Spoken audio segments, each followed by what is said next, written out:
모닝 텍사스 2부 순서 함께 하고 계십니다. 오늘의 핫 이슈입니다. 최현준 보도국장 오늘 어떤 소식인가요? 미국 영화 예술 아카데미가 주관하는 오스카 시상식이 열렸었는데요. 중국인 클로이 자오 감독이 감독상을, 한국 배우 윤여정 씨가 여우 조연상을 수상했습니다. 이어서 재택근무에 따르는 직장인들의 부담도 적지 않다는 보고서가 나왔는데 이 내용도 함께 전하겠습니다. 네. 자, 올해 오스카 시상식 이 한국 배우 윤여정 씨의 수상 여부로 상당히 관심을 모았잖아요. 그렇습니다.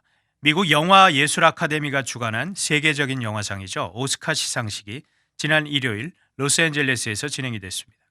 가장 관심을 끈 작품상에는 노매드랜드가 차지했는데 쇠락한 기업 도시에 살던 여성이 홀로 자동차를 타고 새로운 삶을 찾아 떠나는 이야기를 담은 작품입니다.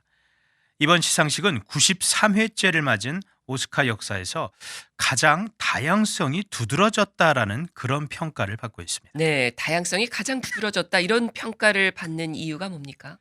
유색인종과 여성들이 주요 분야의 수상자가 됐기 때문인데요. 우선 감독상을 중국인 여성 영화인이죠. 클로이 자오 감독이 차지했습니다. 노매드랜드를 만든 감독인데요. 오스카 감독상을 여성이 받은 것 자오 감독이 사상 두 번째였습니다.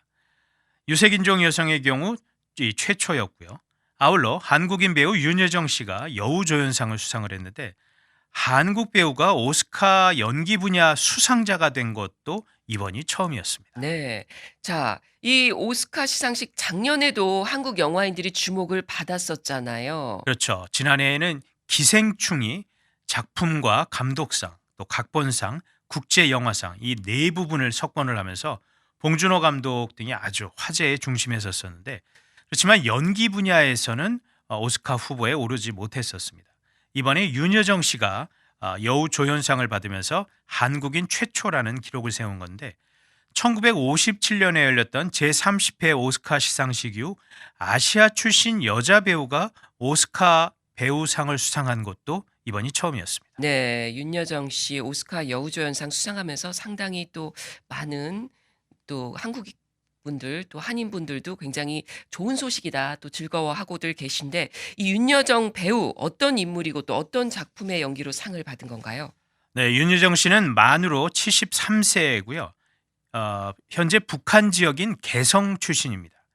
한국에서 다양한 연기와 방송 활동을 해온 인물인데 결혼 후 10여 년간 또 미국에 살기도 했고 현재도 두 아들이 미국에 거주 중입니다. 최근에는 다양한 예능 프로그램에도 출연을 하면서 또 많은 관심을 끌었습니다. 윤여정 씨는 이 영화에서 딸 모니카를 돕기 위해 한국에서 미국으로 건너간 할머니 순자 역을 연기를 했습니다. 영화 미나리에서 연기 내공이 느껴지는 동시에 아주 자연스러운 연기를 한 것이 높은 평가를 받아서 마리아 바칼로바, 글렌 클로스, 아멘다 사이프리드, 올리비아 콜맨 등 아주 쟁쟁한 후보들을 제치고 오스카 여우 조연상을 수상을 했습니다. 네. 자, 이 미나리 영화가 사실 이번 오스카에서 각본상, 감독상, 작품상, 뭐 나무주연상 등 한 6개 분야인가요? 뭐 후보에 올랐는데 결국 이제 여우조연상을 수상하게 됐는데 이 영화 어떤 영화인가요? 네, 실제로 저도 영화를 다 봤는데 미나리는 1980년 남부 알칸소로 이주한 한인 이민 가정의 이야기를 그린 영화입니다.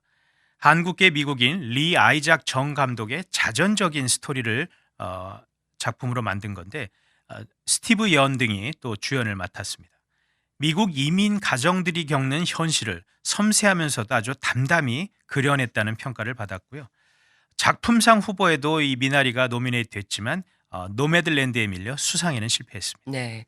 자, 이번 시상식에서 윤여정 씨의 수상 소감이 화제가 되고 있어요. 어떤 이야기들을 했는지 좀 보죠.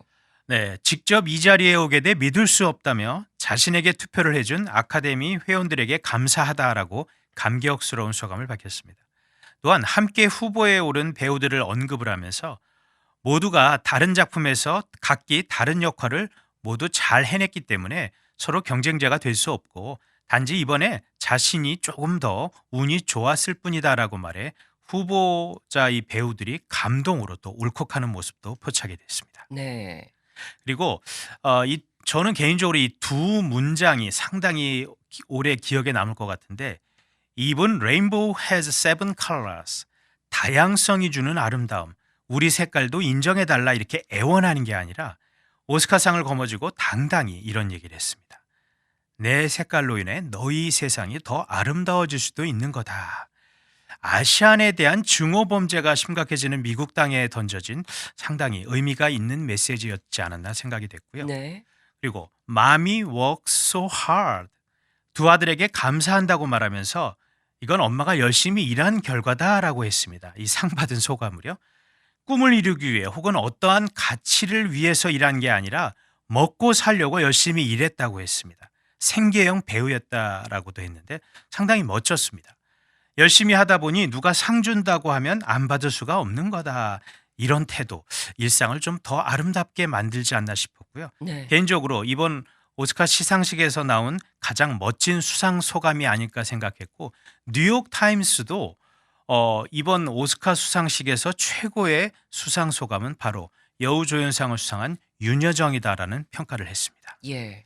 그리고 이날 시상식 직후에 로스앤젤레스 주재 한국 총영사 관저에서 한국 특파원들과의 이제 특별 간담회가 있었는데 여기에서 윤여정 씨는 운이 좋았다라고 말하면서 1등만을 원하는 경쟁은 원치 않는다라고 또 털어놨습니다. 윤여정 씨가 이 과정에서 자신과 이름이 같은 김여정 북한 노동당 중앙위원회 제1부부장을 언급하기도 했었습니다. 네. 이 김여정 부부장 얘기는 왜 나온 건가요? 네, 향후 계획에 대한 질문에 오스카상을 탔다고 윤여정이 김여정이 되는 건 아니지 않느냐 이렇게 반문을 했습니다. 물론 농담조였습니다. 김여정 부부장이 북한에서 이제 굉장히 영향력이 큰 인물이니까 자신이 오스카를 탔다고 갑자기 대단한 사람이 된 것은 아니다. 이런 취지로 풀이를 할 수 있겠습니다. 예. 그리고 앞으로 계획을 묻는 기자들의 질문엔 특별한 계획은 없다면서 민폐가 되지 않을 때까지 그저 이 일을 하다가 죽으면 참 좋을 것 같다라는 생각을 한다. 이렇게 말하면서 또 깊은 울림을 주었습니다. 네, 잘 들었습니다. 한 가지 소식 더 보겠습니다. 이 코로나 팬데믹으로 직장인들의 재택근무가 많이 늘었잖아요. 여기에 따르는 비용도 적지 않은 것으로 나타났다고요. 네, 직장에 출근하지 않고 집에서 근무하는 재택근무는 좀 긴 통근 시간을 줄이고 비용 절감을 할 수 있다는 점에서 장점이 많다는 그런 평가를 받아왔습니다. 그런데 원격 근무에 숨은 비용이 따른다는 전문가들의 지적이 나왔습니다. 전미경제연구소 NBER은 최근 보고서를 통해 주거비 등 원격 근무로 인해 늘어나는 비용을 분석해서 발표를 했습니다. 네, 이 원격 근무로 주거비 부담이 늘어난다. 과연 어떻게 늘어난다는 건가요? 사람들이 집에서 일을 하려면 집안에 작업 공간이 필요하기 때문에 사람들이 더 큰 집을 찾는다는 것입니다. 보고서는 지난 2013년에서 2017년 인구조사 자료를 바탕으로 가족 구성원 가운데 원격 근무자가 한 명이라도 있는 경우 그 가계 지출에서 집 대출금이나 이 월 페이먼트가 차지하는 비율이 평균적으로 더 많았다라는 분석을 했습니다. 보고서의 공동 저자인 크리스토퍼스 스탠튼 하버드 경영전문대 교수는 집 월세를 만약에 $1,000라고 치면은 집에 원격 근무자가 있는 경우에는 월세가 $1,070로 평균 약 7% 정도 증가하는 것으로 나타났다고 밝혔습니다. 네, 이 보통 가계 지출에서 주거비가 차지하는 비율 꽤 높잖아요. 그렇습니다. 따라서 소득이 적은 과정에서는 큰 부담으로도 가져올 수 있다는 지적인데 스탠턴 교수는 집에 원격 근무자가 있을 경우 원격 근무자가 없는 과정과 비교했을 때 주거비가 20% 이상 더 오를 수 있다라면서 평균 소득이 절반 하위에 속하는 사람들에게는 꽤 큰 지출일 수도 있다라고 설명했습니다. 네, 그렇다면 이렇게 원격 근무하는 직장인들 이런 숨은 비용을 본인이 부담하는 거잖아요. 이런 것들을 보상받을 수 있는 그런 어떤 방안들도 나왔나요? 네, 보고서는 직장에서 보조해주는 방안을 제안했습니다. 직원들의 재택근무로 절감된 사무실 운영비 등을 직원들의 주거비 지원금으로 전용을 할 수 있을 것이라는 게 스탠튼 교수의 설명이었습니다. 장기적으로 직원들의 근무 환경이 좋을 때 바로 이 일의 생산성도 늘어난다는 점을 지적을 했습니다. 네. 자, 이 원격 근무가 이 코로나 팬데믹 때문에 상당히 증가한 건 사실이지만 이것 때문에 새로 생겨난 근무 형태는 아니잖아요. 네, 아니죠. 원격 근무는 집에서 일하는 이 재택 근무를 포함해서 직장이 아닌 외부 장소에서 일하는 모든 근무 방식을 포함하는 말인데 이전부터 조금씩 확산이 돼 오다가 코로나 사태로 이 대중화가 이루어지게 된 거죠.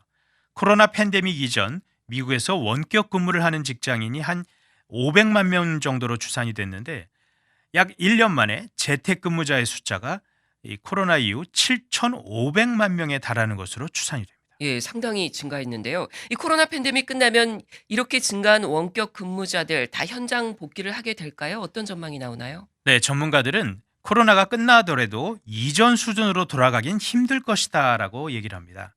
뉴욕 렌셀러 폴리테크닉 대학교의 티머시 골든 교수는 팬데믹은 사람들의 원격 근무에 관한 생각을 완전히 바꾸어 놓았다라면서 지난 1년간 원격 근무의 효율성 등이 입증되면서 원격 근무 추세는 계속 이어질 것이라는 분석을 했습니다. 네.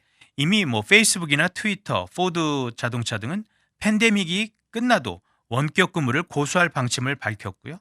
필수 직원들은 현장 근무를 하고 다른 직원들은 재택 근무를 하는 식의 이렇게 좀 믹스하는 혼합 방식을 채택할 수 있다라고 골든 교수가 설명을 했습니다. 그렇군요. 자, 재택근무가 증가하는 데 대한 부정적인 시각은 없나요? 네, 물론 있습니다. 플로리다 국제대학의 라비 가젠드란 교수는 새로운 직원이 들어오고 새 팀을 꾸리고 함께 일해보지 않은 사람들과 일을 할 때 재택근무는 큰 단점이 될 수 있다고 지적을 했습니다.